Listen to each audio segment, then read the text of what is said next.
mínimo. Pensábamos que era una inocentada, Sebastián, pero ayer en la alocución del presidente pues se confirmó. Hemos estado analizando el tema con diferentes gremios durante la mañana, desde muy temprano en la mañana fue el tema central y nosotros vamos a hablarlo desde otro punto de vista, con historias personales de personas que tienen que pues asumir esos costos, saber cómo lo van a hacer, si lo van a asumir o qué decisiones van a tomar al respecto en el transcurso de 2026. Sí, se vuelven a encontrar de pronto más fuerte que nunca pues visiones incompatibles de la sociedad, de la economía. El gobierno pues evidente lo hace porque piensa que es beneficioso para el país y que si se carbura la demanda eso será bueno para todos, y por otro lado pues hay personas que creen que el tejido empresarial del país no tiene la capacidad de absorber eso, y pues será al margen de quienes pierden y quienes ganan. Pues un poco muy interesante de ver la evolución mes a mes, Jennifer, de qué va a pasar con la inflación, con el desempleo, de pronto con algunos empleados que sí les va a beneficiar, de pronto otros que no tanto. Ayer, por ejemplo, empecé a hablar que hay gente que dice, oiga, esto puede acelerar la automatización de algunos sectores que de pronto no lo estaban haciendo, que al margen de si a uno le gusta o no, creo que es interesante de observar qué va a pasar mes a mes. Vamos a observarlo y vamos sobre todo a hablar con esas personas que tienen esas responsabilidades, que tienen 3 empleados, 7 empleados, 15 empleados, que al final son los que van a tener que asumir este peso. Por supuesto, por el otro lado están los empleados que van a tener este beneficio, van a recibir 2 millones de pesos de salario mínimo y pues muy contentos, Sebastián. También hay que mirar esa parte de la población que, aunque no sea la mayoría, pues es una población importante en nuestro país y que uno a veces se pregunta cómo logran sobrevivir con un salario mínimo en Colombia. Bueno, la mayoría del país vive con menos de un salario mínimo. Sí, pero digamos que los que ganan salario mínimo es una parte, pues no es la mayoritaria, pero pues el 10%, que son más o menos ¿cuántas personas? Más o menos, pues, los últimos datos que tenemos del DANE, 2.4 millones de la población activa, económicamente activa, que es la población que está en edad de trabajar, gana un salario mínimo, es más o menos un 10%. Sí, acá tengo, mire, sí. 11.4 millones de personas, que es más o menos el 50% de la población está por debajo, es decir, no se ganan ni un salario mínimo, es decir, la mayoría de la población está por debajo, generalmente bajo condiciones de informalidad. Y tenemos 2.4 millones de trabajadores que ellos sí reciben un salario mínimo que es más o menos el 10% de la población en Colombia. Entonces estaríamos hablando de 2.400.000 personas que están celebrando hoy porque dicen, bueno, se van a mejorar mis ingresos y lo que le decía, uno a veces se pregunta cómo es una persona para sobrevivir con un salario mínimo en Colombia que cada vez se pone más caro. Claro, pero entonces hay que hablar también como desde esa perspectiva, que cuando uno entiende todo lo que puede pasar y las implicaciones que puede tener esto, Hugo Mario, a nivel fiscal o a nivel de inflación o a nivel incluso de desempleo, porque muchas personas no van a poder asumir ese incremento del 23% y dicen, mire, no le puedo pagar, tengo que recortar plantilla. Es decir, se puede analizar desde diferentes puntos de vista. Eso le voy a decir, Jennifer. Esta mañana muchos amanecieron, sobre todo los propietarios de pequeños negocios, ¿no? Los comerciantes pequeños, los pequeños empresarios amanecieron haciendo cuentas, ¿sí? Tirando números, cifras, para tomar decisiones la próxima semana, comenzando el 2026, si pueden o no sostener su pequeña nómina de trabajadores. Creo que ellos son los más golpeados por la decisión del gobierno. Sí, así es. Esperemos a y también una última cosa que quería decir, dígame. Que sí, siempre hablamos del salario mínimo, pero creo que importante, algunos se hablan, pero me parece poco, es del salario bruto, que es realmente lo que cuesta todo, porque cuando se tiene un empleado pues en situación formal, pues una cosa es lo que uno recibe como trabajador, por decirlo así, en efectivo, que son, lo que le llega a la cuenta. 2 millones, pero otra cosa es todo lo que se debe pagar, fiscales, cesantías, etcétera, vacaciones, y queda más o menos, para redondear, en 3 millones, 2.970.000 y pico. Sí, acá le tengo el dato de lo que pagamos hoy o lo que pagan hoy los empresarios o personas que tienen a personas contratadas en condiciones de formalidad. El salario mínimo es de 1.423.500, lo que usted dice, lo que le llega a uno. Pero esto realmente le cuesta al empleador 2.240.000, si se tiene en cuenta, pues obviamente el subsidio de transporte y el resto de los pagos obligatorios para fiscales, cesantías, pensión, salud, etcétera. Es decir, es un costo más elevado del que recibe el empleado mensualmente o quincenalmente. Es el cálculo de servilleta que decía Hugo Mario que hace la empresa, no hace el cálculo con 2 millones, sino, bueno, tengo estos trabajadores y ahora me cuesta cada uno al mes 2.9 o casi 3 millones y vamos a ver qué pasa, porque también lo que dice el gobierno, Jennifer, dice, bueno, las empresas es que van a vender más. Vamos a ver si qué eso pasa. termina pasando. En este caso, yo creo, y digamos que así indica la historia, Colombia ha logrado avanzar muchísimo, aunque se sostenga por otro lado que no es tanto, pero sí se ha avanzado mucho en el tema de la formalización laboral. En Colombia durante muchos años se pagaba por jornal, sobre todo en el campo, y se avanzó en ese sentido. Yo creo que ahora, con esta decisión del gobierno, esa apuesta totalmente populista y electorera, de poner el salario mínimo vital en 2 millones, que realmente son 3 millones para el empleador, se volverá a esas épocas en que se contrataba por horas, se contrataba de una manera muy precaria y se pagaba por jornal. El jornal de lo que produjera la persona que se contrataba.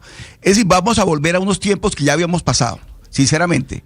Y lo hace un gobierno de manera irresponsable, como bandera de campaña electoral, porque siente que tiene que darle a su candidato, al señor Cepeda, que es su candidato continuista, gobernista, tiene que darle oxígeno porque se quedó en las encuestas, se quedó patinando en el 30 y pico % y no va a crecer. Y ahora con esta bandera electoral, por supuesto, más constituyente, más ellos en las calles diciendo, o usted me firma la constituyente, o mire que aquí le vamos a quitar los derechos, los que vienen le van a quitar los derechos adquiridos. Y entre los derechos adquiridos, obviamente van a meter el salario mínimo de 2 millones de pesos, que en realidad son 3 millones de pesos. Es una noticia muy lamentable para Colombia, lo que está pasando con el salario mínimo, y fue una decisión que el presidente Petro tomó olímpicamente, irresponsablemente y electoralmente.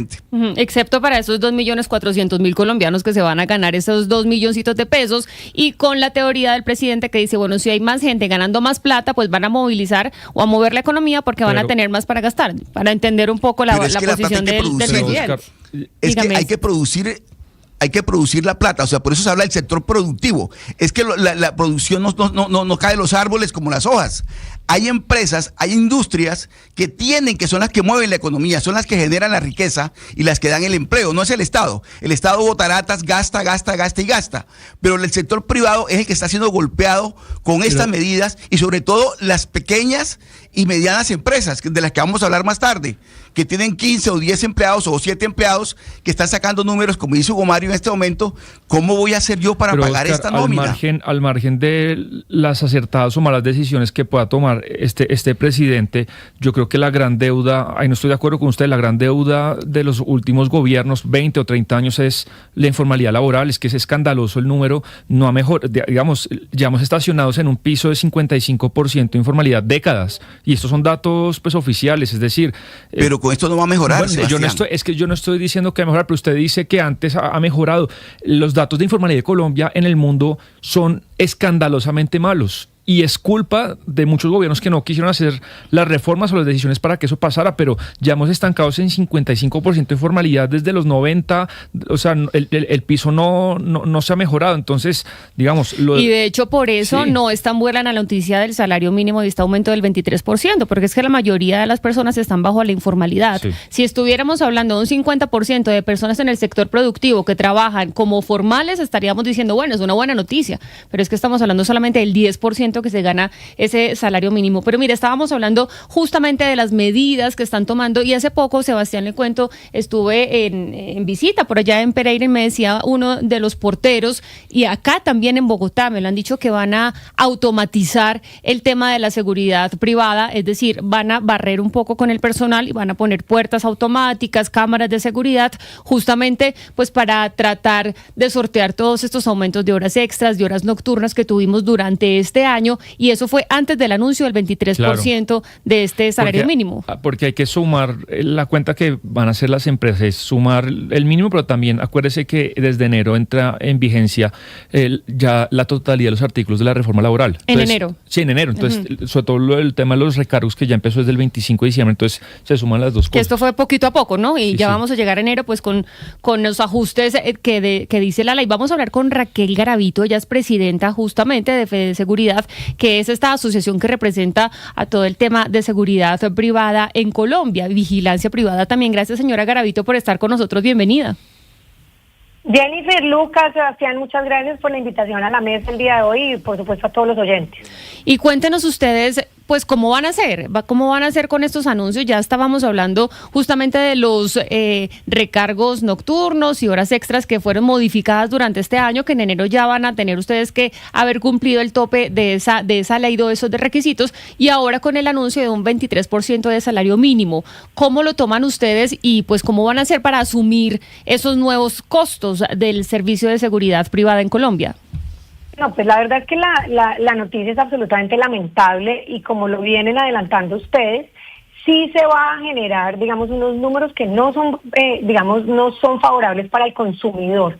En últimas, no nos podemos olvidar que en el sector de la vigilancia las tarifas están reguladas.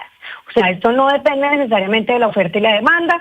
Yo no te puedo hacer unos descuentos. Las empresas de seguridad, digamos, tienen unas tarifas reguladas y se vienen, digamos, 3 condiciones que hacen que para julio del próximo año el incremento vaya a ser descomunal. Entonces, lo primero, como lo estaban mencionando ustedes en la mesa, lo primero es que un cambio en el número de horas diurnas y horas nocturnas.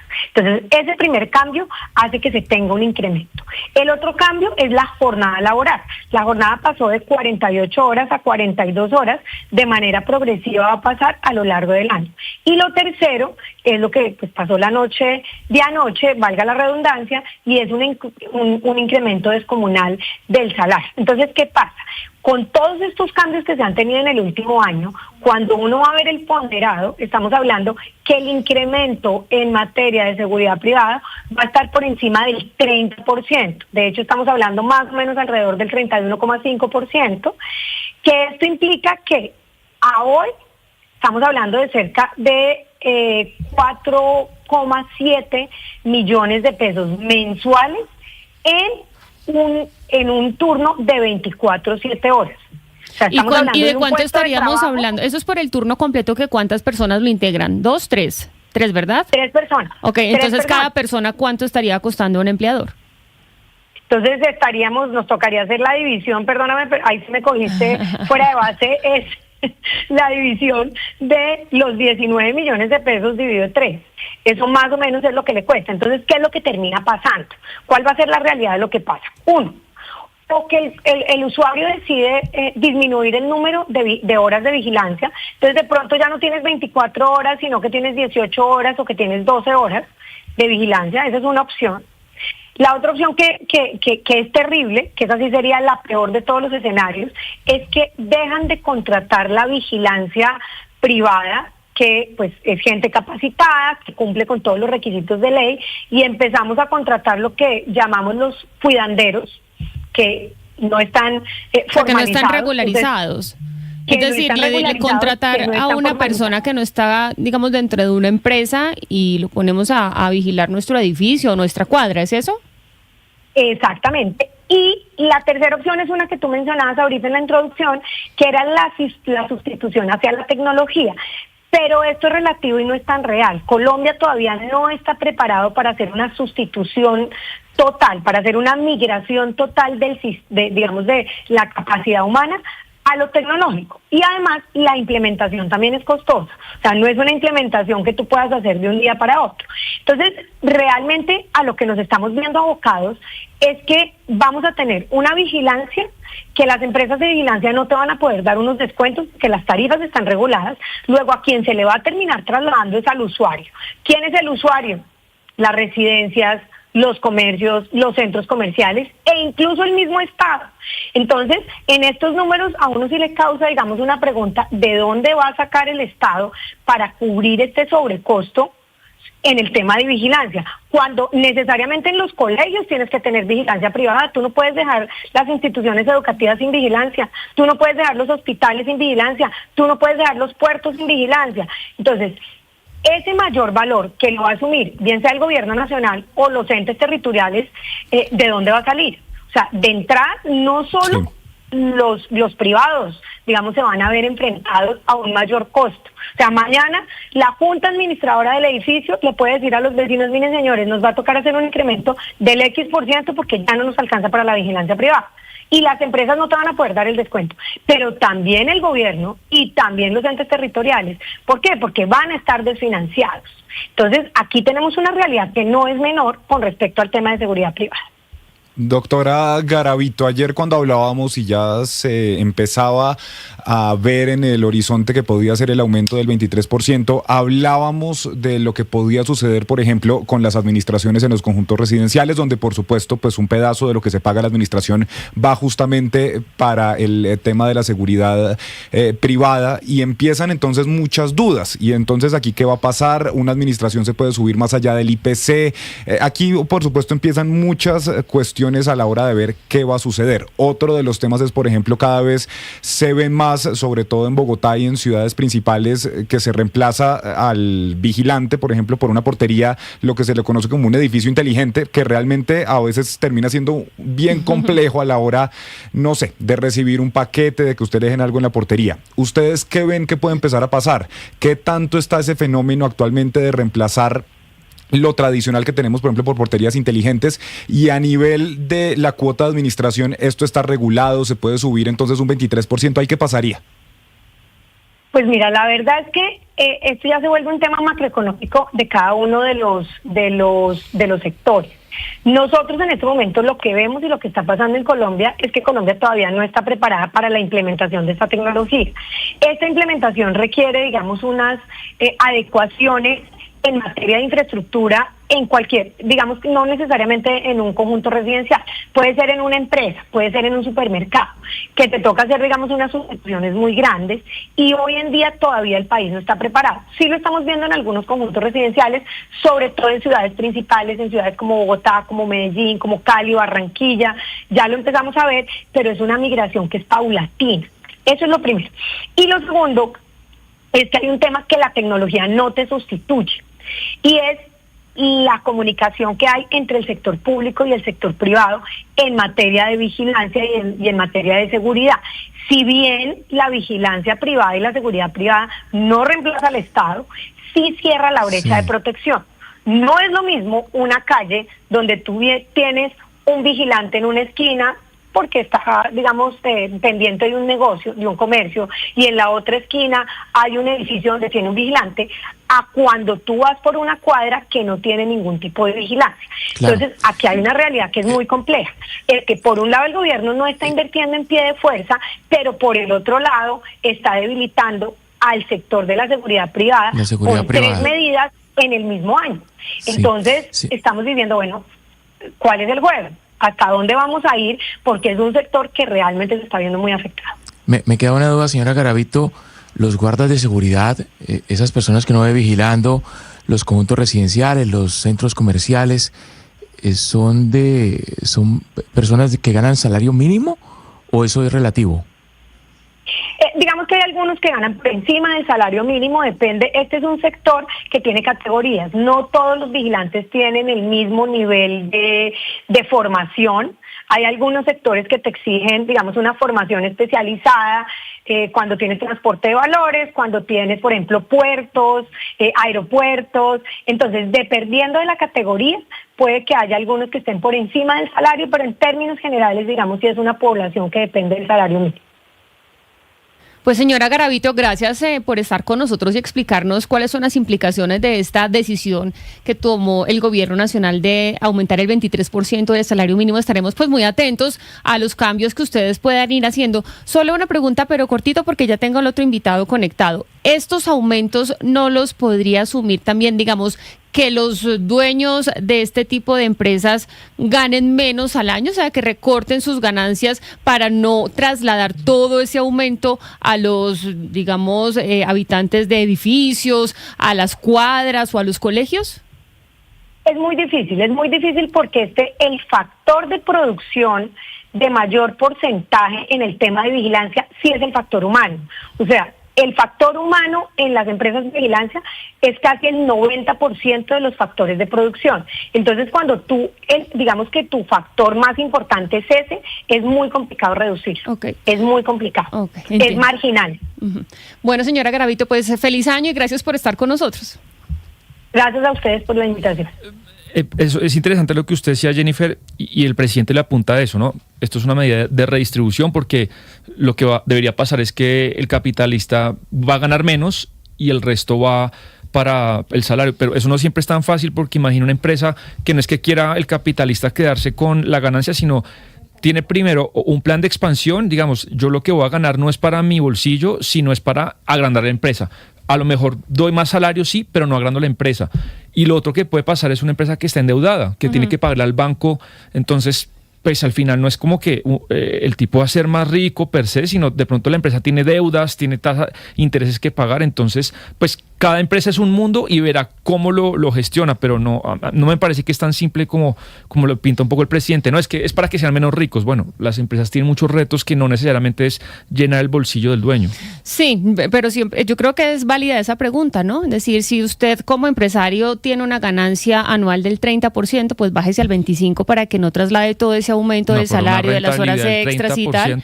Estoy poniendo un ejemplo aleatorio, Gonzalo, por ejemplo, ¿no? Y ahorita hablando de todo el tema de seguridad privada, que claro que se tiene que migrar, yo sí creo que esto es lo que va a pasar al tema tecnológico, pero que eso tiene que ser paulatino y que a veces, y lo comentábamos no, eso es un acá. gallo, Jennifer. Perdón que meta ahí la cucharada, porque ayer me pasó. Mi abuela vive en lo que se conoce ahora como un edificio inteligente. Y es que usted, mejor dicho, era un edificio que toda su vida había tenido un vigilante. Claro. Y que tenían, como estábamos oyendo, 3 turnos y entonces cambiaban. Desde hace 1 año o 2 años decidieron cambiarlo por temas de economía, porque bajara la cuota de la administración y demás. Y esto entonces se vuelve que usted para entrar tiene que tener como un tag, una llavecita que para poder, exactamente, para abrir la puerta. Sistema tecnológico. O puede abrirlo con la cara.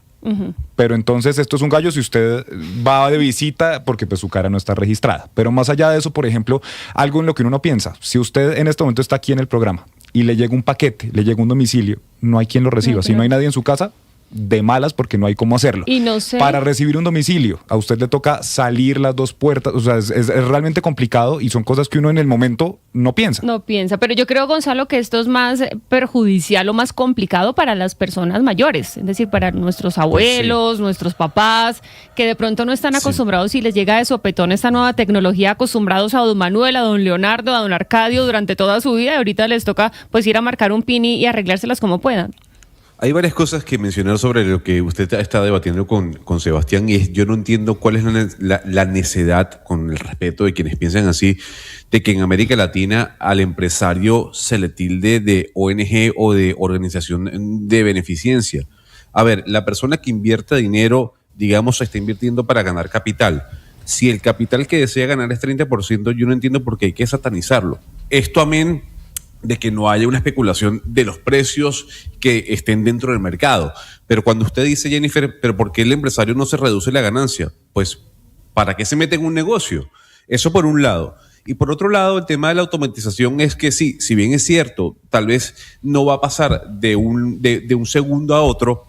En vez de tener 3 celadores, usted reduce a un celador y empieza a trabajarlo con la tecnología.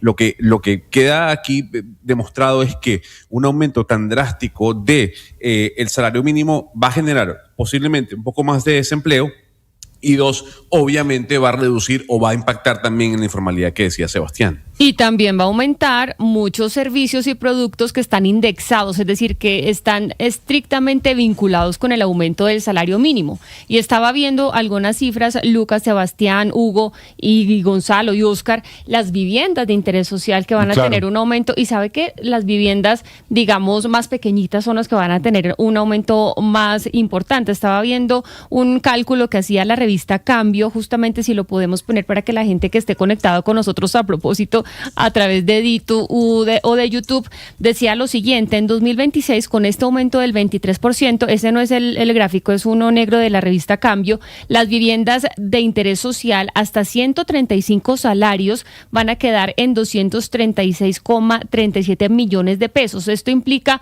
un aumento de 44,19 millones de pesos con respecto a lo que teníamos en 2025. Y las viviendas de hasta 150 salarios salarios mínimos van a quedar valoradas en 262 millones de pesos, lo que implica esto un aumento de 70.4 millones de pesos, que son las personas que van a estar afectadas, que están tratando de buscar su vivienda, que las tratan de diferir o que están tratando de pedir créditos. Les va a tocar quedar, por supuesto, un precio pues más complicado. Entonces, claro, hay beneficios, como lo estábamos tratando de decir acá, porque siempre hay pros y contras. Hay unas personas que están felices, estos 2.4 millones de personas que se ganan este salario mínimo y que van a tener un aumento considerable celebrando, pero que también tenemos que mirar las implicaciones que tenemos en otros aspectos, porque las personas que se ganan 2 salarios mínimos pues van a tener un aumento de precios y no van a tener el aumento del 23%. O alguien, Jennifer, que se estuviera ganando ahorita 2 millones de pesos en este momento. Es una persona que pasa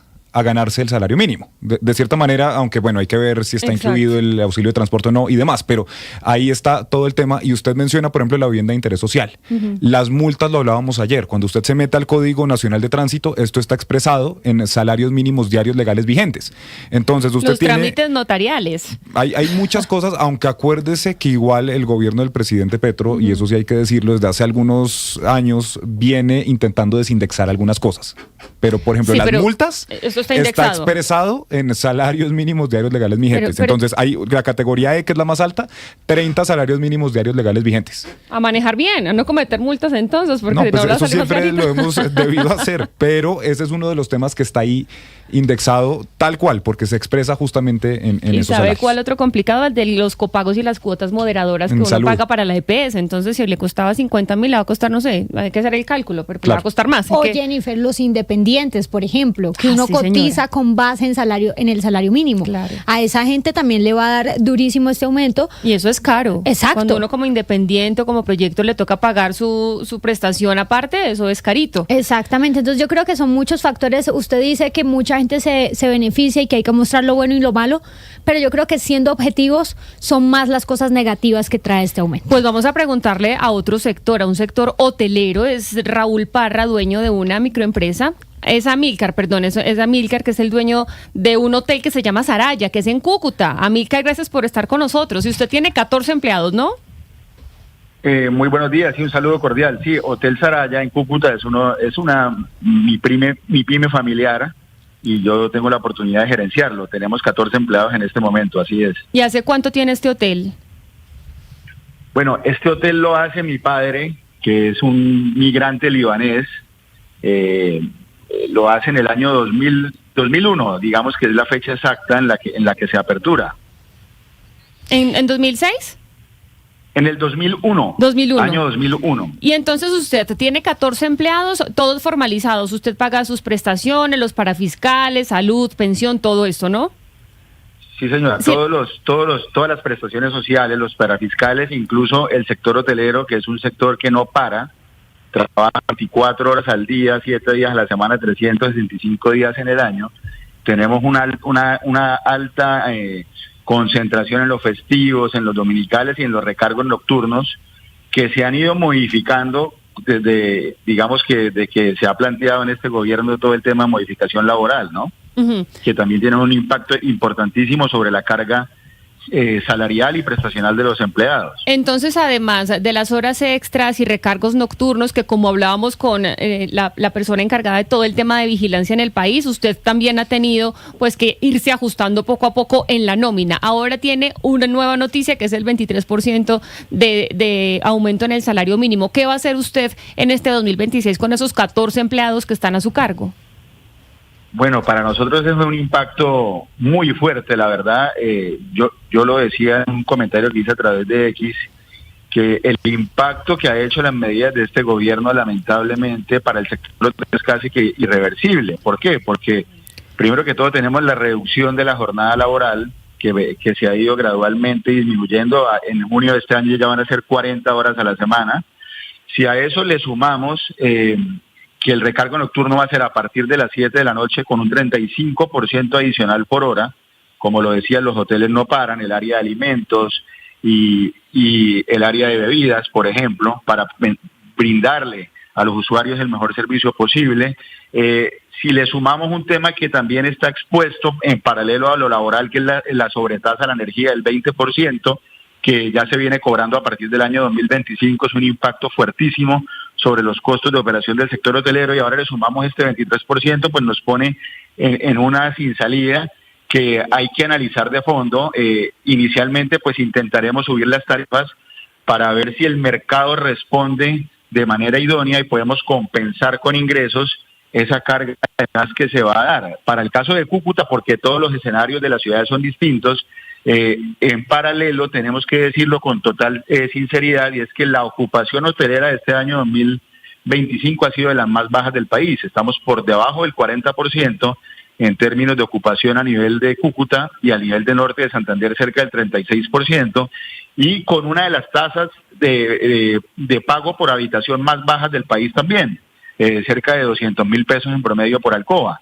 Entonces ahí se está generando un escenario bastante difícil de solventar, y bueno, yo creo que los primeros 2 meses del año van a ser vitales para tomar medidas, siempre jugando con los términos de los contratos, porque no es fácil también para un empresario acabarlos, y dependiendo del tipo de contrato que tenga, ¿no? A veces también es muy costoso si tienes contratos a términos indefinidos, de la gente que ya tiene un tiempo prolongado trabajando en las empresas, pues también terminarlos es complicado. Entonces es muy difícil la situación que vamos a vivir. Si a eso le podemos sumar de que en el escenario, sí, la escucho. Sí, Amílcar, usted dice es difícil, vamos a revisar las medidas y vamos a tomar medidas. Usted ya hizo el cálculo de cuánto sería el aumento por esos 14 empleados, y cuando usted dice vamos a tomar medidas, que necesariamente no es despedir, porque incluso también hay ahí un gasto, por ejemplo, los empleados que usted dice tiene hace muchos años y que tendría que liquidar. Esas medidas pueden ser entonces trasladarle este costo a los usuarios, a los que lleguen a buscar los servicios hoteleros, a los huéspedes. Evidentemente que esa va a ser la primera medida, eso va a tener una implicación sobre los precios de los consumidores, por supuesto, y eso va a pasar en todos los círculos del comercio y de la economía en general, y en ese escenario pues también nos preocupa, proyectando la capacidad de apalancamiento en el corto plazo, que por esa motivación de tener el aumento de precios, el Banco de la República vea la necesidad de aumentar las tasas de interés que ya están altas, y entonces la forma de apalancarnos también va a subir los costos. Entonces estamos empezando a generar una dinámica de círculo vicioso y no de círculo virtuoso. Claro. Todo eso, digamos que esto estamos hablando de algo que se planteó hace 16 horas o no sé cuánto tiempo. En la proyección que estábamos haciendo nosotros inicialmente de aumento de precios, estábamos trabajando sobre el 12, el 13, máximo el 15%, pero ahora nos llevan al 23% y es algo sobredimensionado. Que no se lo esperaban ni los sindicatos ni los mismos trabajadores. Sí, señor. Bueno, pues don Amílcar, muchas gracias por compartirnos su situación y su experiencia, a ver cómo le va este 2026 y cómo usted logra sortear estos aumentos en sus 14 trabajadores que ojalá logre conservar. Muchísimas gracias. Vale, muchas gracias a ustedes. Feliz día.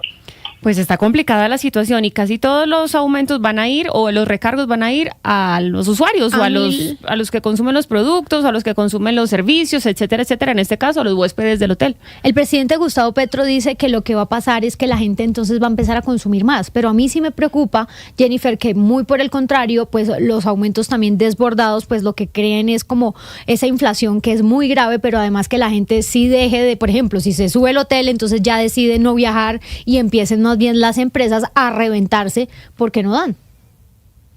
Pero mire lo que ocurre con el sector hotelero. Por un lado, el gobierno de Petro, desde que comenzó, habló del turismo, vender al país para generar turismo, que el turismo fuera quien reemplazara los ingresos que el país estaba recibiendo por hidrocarburos, por gas y por todas estas cosas. Y resulta que ahora con este tipo de medidas, uno de los sectores que realmente se va a ver más afectados es el sector hotelero. Lo acaba de decir el invitado. Es decir, ellos no paran, son 24 horas trabajando. Ahí no hay manera de que la persona, esa empresa pare por un momento. Son 24/7, siempre, constantemente. Entonces, este sector turístico, el turismo, que era una de las banderas de Petro cuando llegó a la presidencia, mire de qué manera lo golpean las decisiones que está tomando. Y por otra parte, yo sí creo que, inclusive yo creo que en algún momento, si es que existió esa mesa de concertación, que todo fue una farsa del gobierno para terminar tomando la decisión que tomó del incremento del 23%, si esa mesa de concertación llegó a funcionar en algún momento, yo creo que este tema debió tratarse allí. Es decir, de qué forma las pequeñas y medianas empresas del país, que son las más impactadas, las que se van a ver más afectadas, de qué manera se les podía ayudar.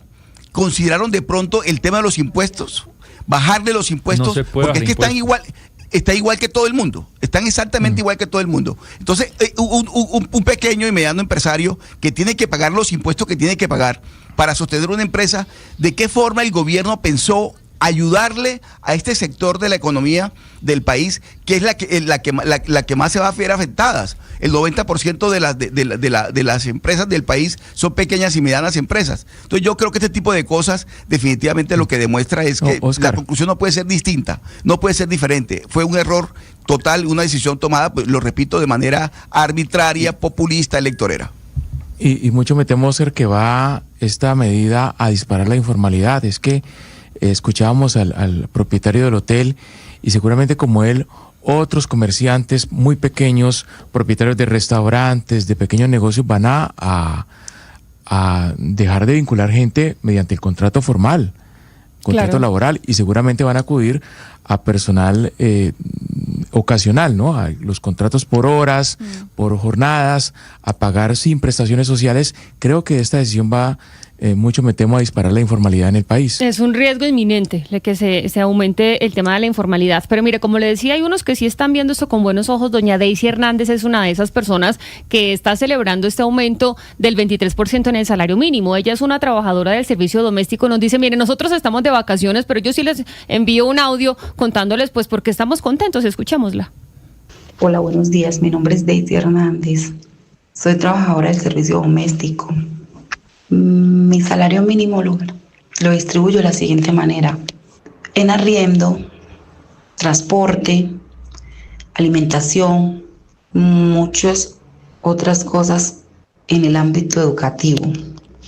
Con el nuevo salario mínimo me ayudaría mucho, por lo que sería un poco más el ingreso y me ayudaría a solventar muchos pendientes que a veces quedan, porque no alcanzo a cubrir todo lo relacionado en el ámbito, en el entorno familiar. Pues el testimonio de doña Daisy, que pues obviamente unos pesitos de más, que es un aumento importante, pues le viene bien para sortear pues todos sus gastos, educación, salud, arriendo, que yo siempre me pregunto cómo hacen para vivir con un salario mínimo, por ejemplo, en una ciudad como Bogotá, que sabemos que pues puede ser muchísimo más cara que una ciudad como Cúcuta o una ciudad como Pereira. Entonces ahí está la otra cara de la moneda. Pero en el mismo ámbito de servicio doméstico tenemos a Juan Sebastián Cadavid con nosotros en línea. Él es CEO de Hogarú, que es una empresa grande a comparación del hotel con el que hablábamos, por ejemplo. Tiene 800 profesionales en Bogotá y se dedica a prestar estos servicios de trabajadores domésticas. Gracias, Juan Sebastián, por estar con nosotros. Bienvenido. Buenos días, Jennifer, y a toda la audiencia de Blue y a Mañanas Blue. ¿Cómo están? Bien, pues aquí tratando de digerir esta noticia desde diferentes puntos de vista. Ya escuchábamos a doña Daisy, que es una trabajadora doméstica, que dice, mire, muy bien, yo lo veo con buenos ojos este aumento, porque nos ayuda a sortear un poco los gastos que a veces no logramos costear con lo que teníamos. Pero usted que trabaja y presta servicios justamente de servicio doméstico, o sea, usted subcontrata, ¿no? Usted contrata empleadas domésticas y le hace servicio a los diferentes hogares, oficinas y demás. Correcto, Jennifer. Nosotros tenemos operación en Bogotá, Medellín y Cali. Nosotros contratamos por medio de contrato a término indefinido, con todas las obligaciones de ley, a 800 mujeres en el país. Y esta medida pues definitivamente nos impacta. Nosotros hacemos muchos experimentos con el precio para tratar de entender el impacto que cada peso que le subimos al valor del servicio, qué tanto impacto tiene sobre el volumen de nuestra operación. Y para nosotros es claro que la brecha entre el aumento del salario mínimo y el IPC, que pues con este anuncio se sitúa en el 18% de diferencia, nos genera medio punto porcentual de crecimiento en la operación por cada punto adicional. Es decir, ese 18% adicional que está creciendo el salario mínimo nos va a generar un decrecimiento del 9% en la operación. Eso para el tamaño de Hogarú, pues básicamente implica que como mínimo estamos proyectando tener 72 empleos menos a partir del 2026.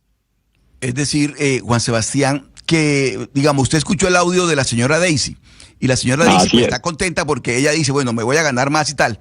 ¿Cómo explicarle a doña Daisy lo que nos está diciendo a nosotros? Porque seguramente ella, y como ella piensa, muchas de las personas a las cuales usted le está dando empleo, usted las está contratando para que presten ese servicio. ¿Cómo hacerle entender a ellos, a las doña Daisys que están contentas, el verdadero impacto que va a tener esta decisión del gobierno en ellas?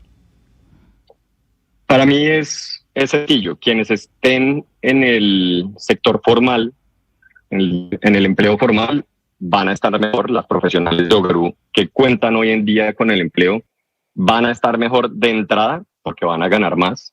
Eso sí, hay que tener en cuenta que sus costos también se les van a subir. Eso eventualmente va a llegar a impactar el bolsillo de todos los colombianos.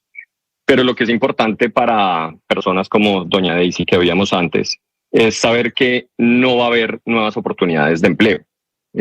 Hogarú el año pasado estaba contratando aproximadamente 60 mujeres por mes. Este número va a caer porque estamos proyectando que con este aumento de precios, que definitivamente nosotros debemos transferir el sobrecosto a los clientes, con ese incremento de precios, pues simplemente no vamos a poder contratar más y la empresa va a empezar a decrecer. Señor Cadavid, yo quiero un poco meterme en la cabeza del empresario. Bueno, hay muchos empresarios y todos especulamos con que ustedes cómo se van a comportar.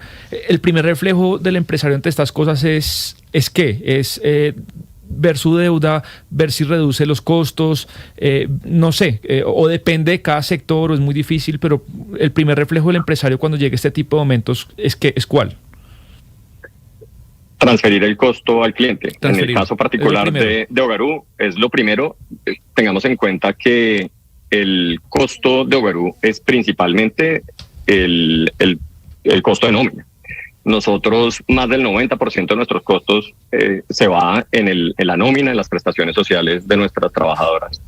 Entonces, ahí no hay que podemos recortar. Nosotros debemos transferir todo ese incremento del salario mínimo a los clientes. ¿Cuánto vale, señor Cadavid? Por ejemplo, mensualmente, ustedes le ayudan a una familia, a un hogar con una trabajadora del servicio doméstico. ¿Cuánto le cobran a esa familia?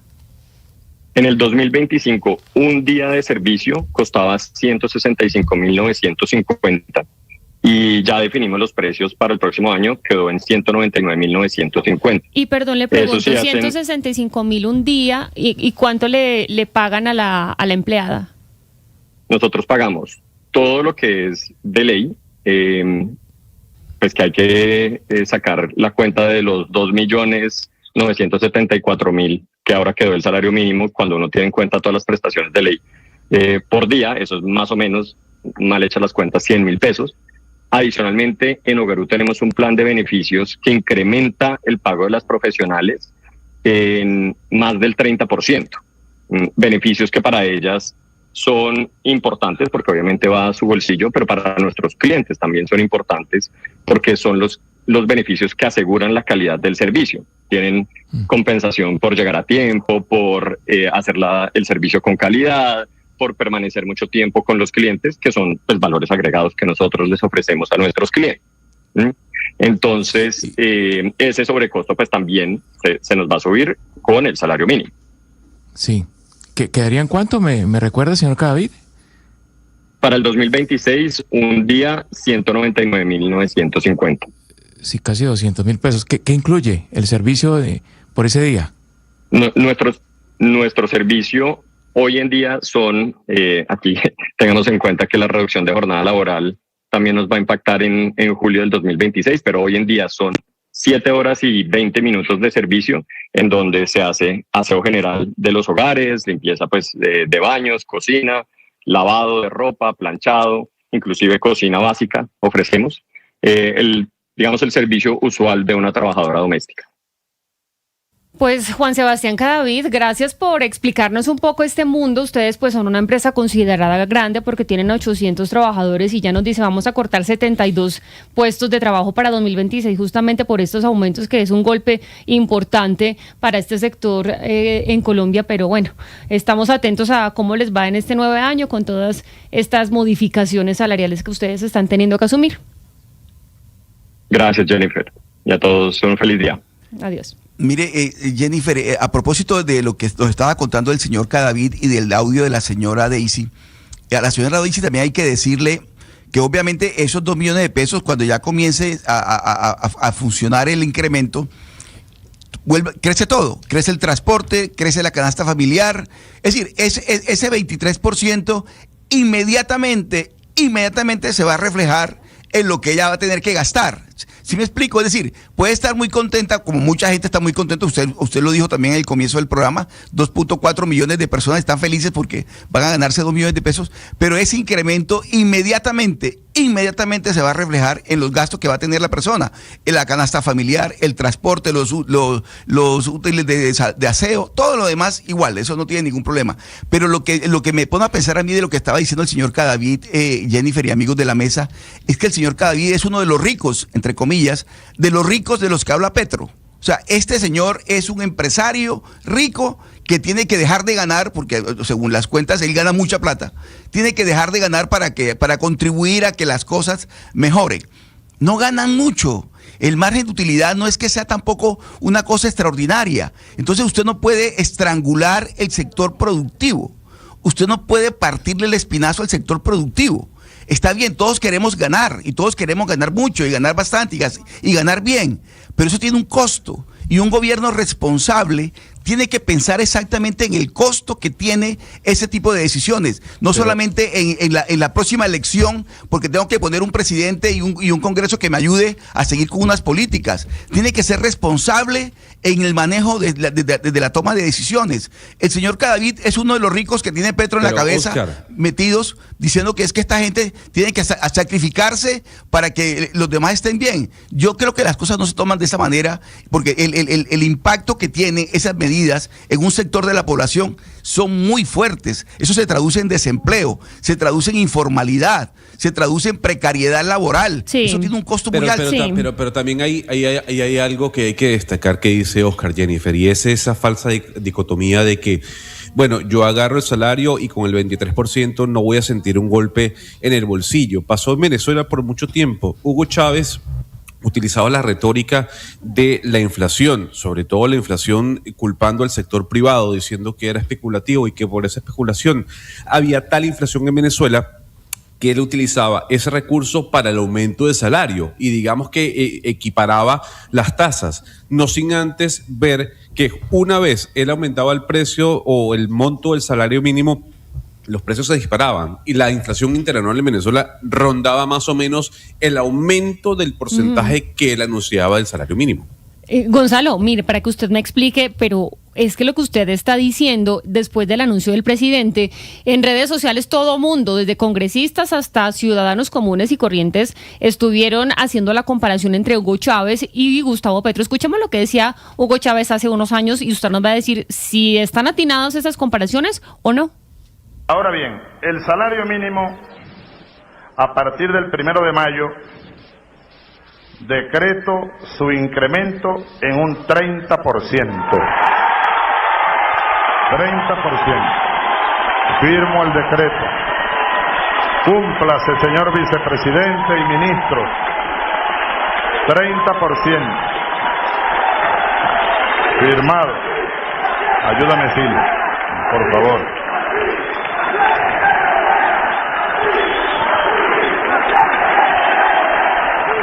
Y luego en las comparaciones que seguramente si ustedes se meten a X o a diferentes redes sociales ven que luego aparece Gustavo Petro hablando del 23%. Gonzalo, ¿esto tiene comparación o no tiene comparación? Estos dos aumentos, uno del 30% por Hugo Chávez, que ya sabemos en qué terminó todo este régimen, y ahora hablando de Colombia con el presidente Gustavo Petro. Jennifer, yo creo que la comparación es no al lugar. Y digo por qué, y esto no es una defensa a ultranza del régimen de Hugo Chávez, sino que las economías colombianas y venezolanas son muy distintas, y sobre todo los momentos. Yo quiero traer un cuadro comparativo de los momentos o de los años en los que Hugo Chávez anunciaba este escalonamiento o aumento del salario mínimo en Venezuela. Si usted se puede dar cuenta, desde el año 2005, pues vemos 30%, 27%, 15%, 20%, 30%, año tras año. ¿Y esto por qué se daba? Porque la inflación en Venezuela ameritaba que Hugo Chávez pudiese aumentar o tuviese que aumentar el salario mínimo para poder equiparar las cargas.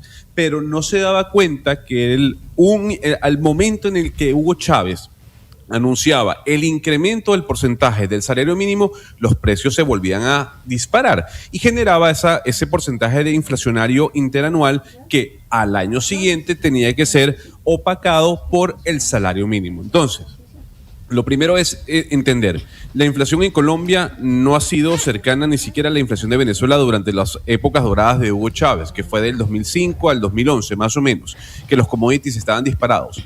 2, el Banco Central de Venezuela estaba regido por Hugo Chávez, no era independiente. Había una cantidad de plata rodando en la calle. Y 3, Hugo Chávez utilizaba el argumento inflacionario diciendo que era por culpa de los empresarios para él poder apalancar el porcentaje de subida de ese salario mínimo.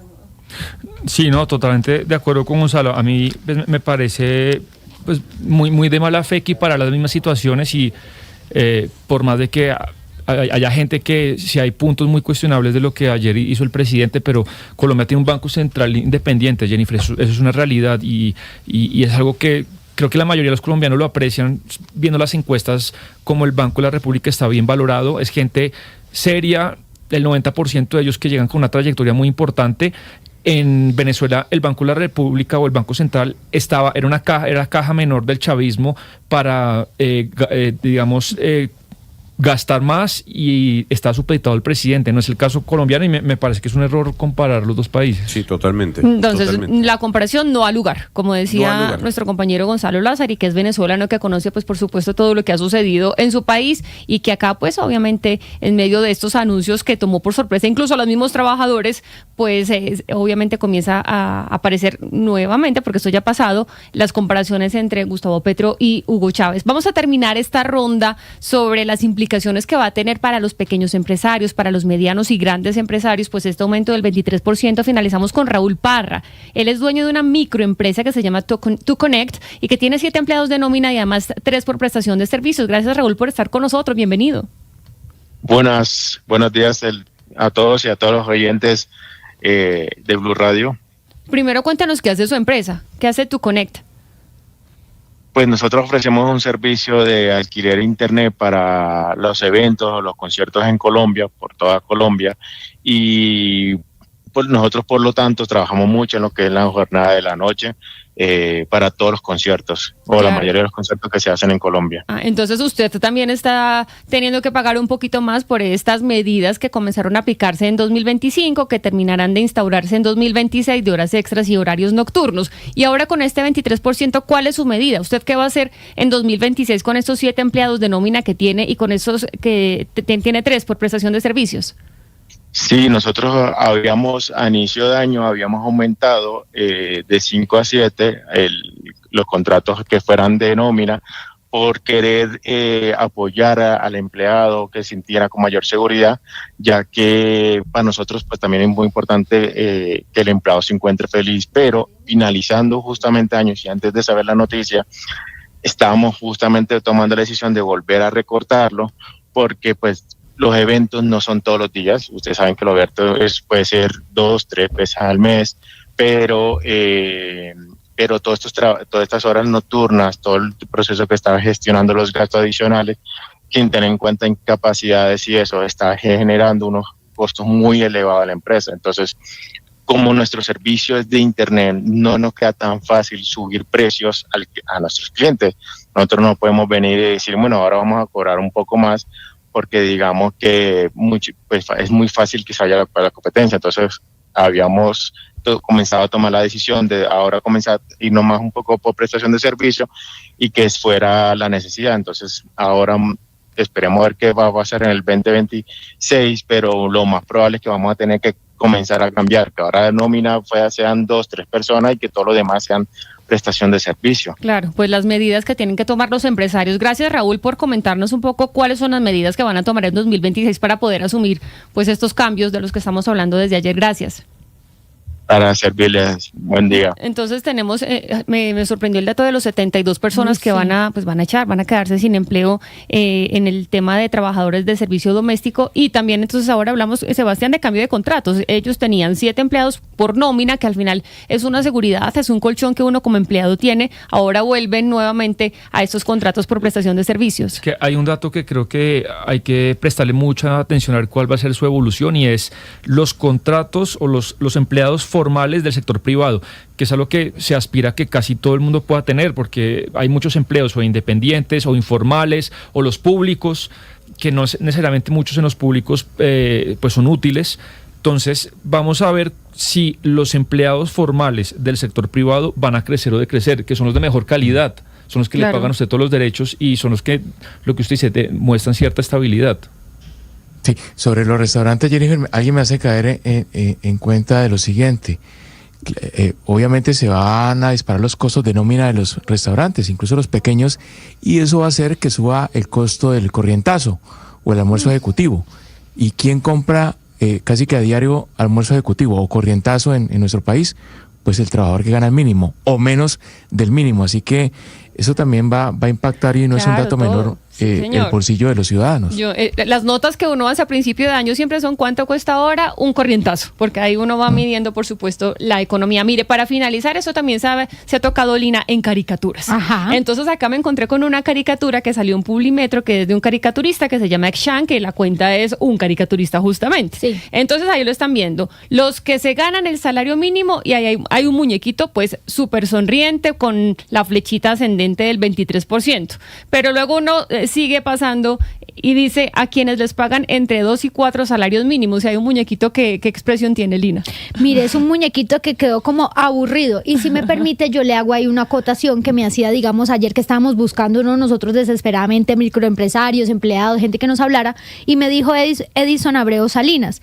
Y me dijo, no sé si funcione para el debate, pero con el aumento del salario mínimo se afecta directamente a las personas que ganan más de 2 salarios mínimos, como en el caso del muñequito de la caricatura, que no se benefician, decrecen. Es decir, una persona que en 2024 ganaba 5 millones de pesos equivalía a 3,84 veces el salario mínimo. Asumiendo que en 2025 le hayan aumentado la inflación, empezó a ganar 3,6 veces el salario mínimo. Esa misma persona le aumentarán en 2026 la inflación, queda ganando 3,1 veces el salario mínimo. Un escenario directo que va a la fuga de talentos, desmotivaciones para estudios universitarios y, en mi opinión, un golpe directo al concepto de igualdad que el gobierno juró defender. Es decir, hemos hablado mucho de del salario mínimo, pero nadie piensa en las otras personas que no les va a subir el salario, por ejemplo. Entonces, sigamos con la caricatura. Ajá. Tenemos a estos que se ganan entre 2 y 4 salarios mínimos, un muñequito aburridos. Sí, como sudando porque es el 35% más o menos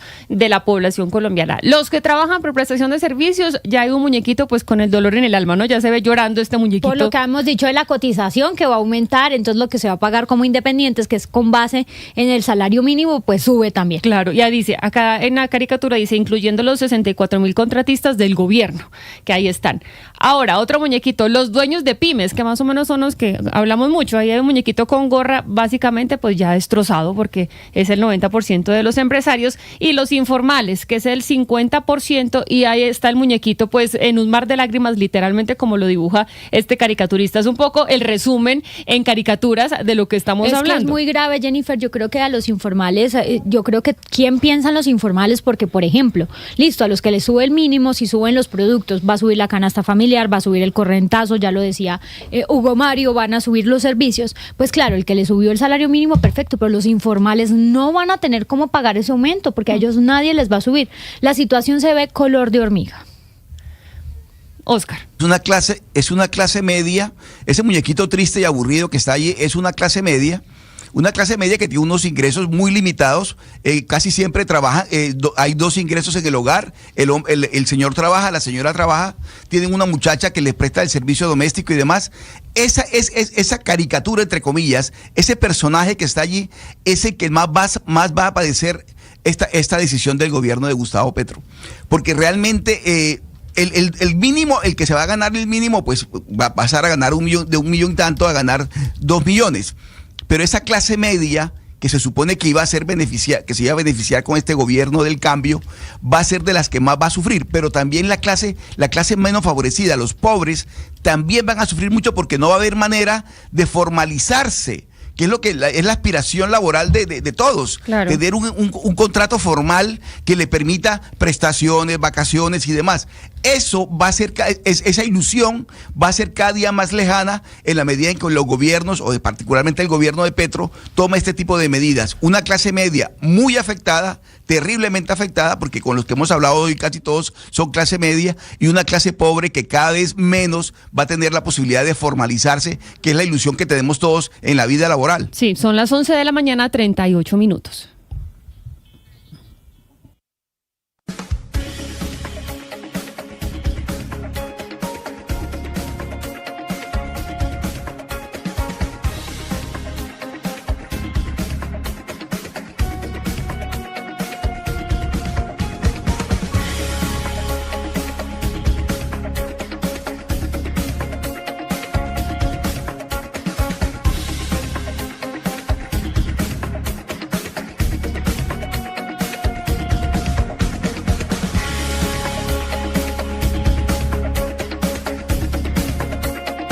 Al estilo de nuestro querido Gonzalo Lázari, que estamos escuchando por aquí. Nosotros le ponemos acá a Donay, que no sabemos por qué se casa, usted nos pone pues por acá una que además suena muy bien, me gusta, le cuento.